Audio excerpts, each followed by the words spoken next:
যেমন গর্জন তেমন বর্ষণ হলো না। শেষমেশ ডায়মন্ড হারবার কেন্দ্র থেকে প্রার্থী হলেন না আইএসএফ এর নওশাদ সিদ্দিকী।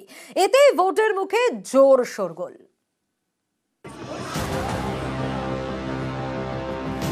ডায়মন্ড হারবারে কি আপনারা প্রার্থী দেবেন? আমার ইচ্ছে আছে আমি দাঁড়াবো। ডায়মন্ড হারবারের মানুষকে নিয়ে অভিষেক ব্যানার্জি তথা মুখ্যমন্ত্রীর ভাইপোকে পরাজিত করে প্রাক্তন এমপি করে কালীঘাটে পাঠিয়ে দেবো। যেরকম গর্জন সেরকম বর্ষণ হলো না। শেষমেশ ডায়মন্ড হারবার কেন্দ্র থেকে প্রার্থী হলেন না নওশাদ সিদ্দিকী। ইচ্ছে ছিল এখন আমি ক্যান্ডিডেট দাঁড়াবো, কিন্তু দল বেশ কিছু বিষয়কে উত্থাপন করে যে ডিসিশন নিয়েছে, আমাকে সেখানে লড়াই থেকে অব্যাহতি দিয়েছে। যথেষ্ট পটেনশিয়াল প্রার্থী আছে, তাকে আমরা জিতিয়ে কিভাবে পার্লামেন্টে পাঠানো যায় তার জন্য আমরা সর্বোচ্চদের সাথে লড়াই করব। খারাপ লাগবেই আমাকে, কিন্তু কিছু করার নেই, দলের ডিসিশন। তিনি তো দলের মুখ, তবু দাঁড়ালেন না ডায়মন্ড হারবারে। সেখানে তৃণমূলের প্রার্থী অভিষেক বন্দ্যোপাধ্যায়। অভিষেকের বিরুদ্ধে আইএসএফ এর প্রার্থী মজনু লস্কর।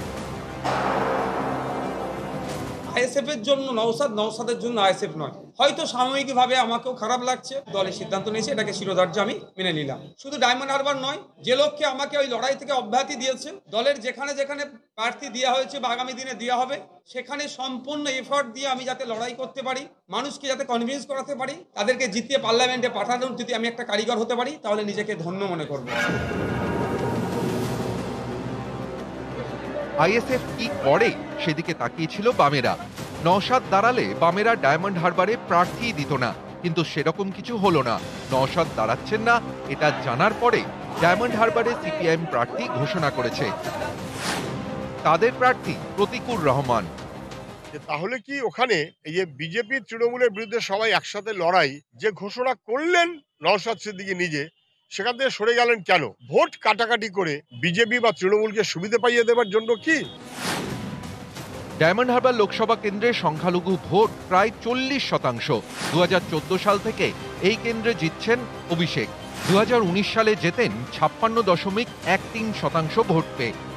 নওশাদ যখন ডায়মন্ড হারবারে দাঁড়ানোর হুঙ্কার দেন, তখন অনেকেরই প্রশ্ন ছিল এটা কি বিরোধীদের কৌশল?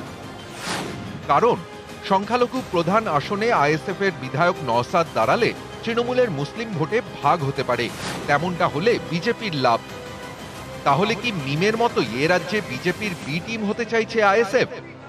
কেউ দাঁড়াবেন বলেছিলেন, সেটা একটা রাজনীতি। তারা তো বলেছেন যে নওশাদ সিদ্দিকী তাদের দলের একজন স্টার ক্যাম্পেনার। যদি একটা সিটে নওশাদ সিদ্দিকী আটকে যান, তাহলে তাদের সমস্যা হবে। নওশাদ নওশাদ নওশাদ করছিল সিপিএম, এখন নওশাদ সিপিএম এর অবসাদে পরিণত হয়েছে।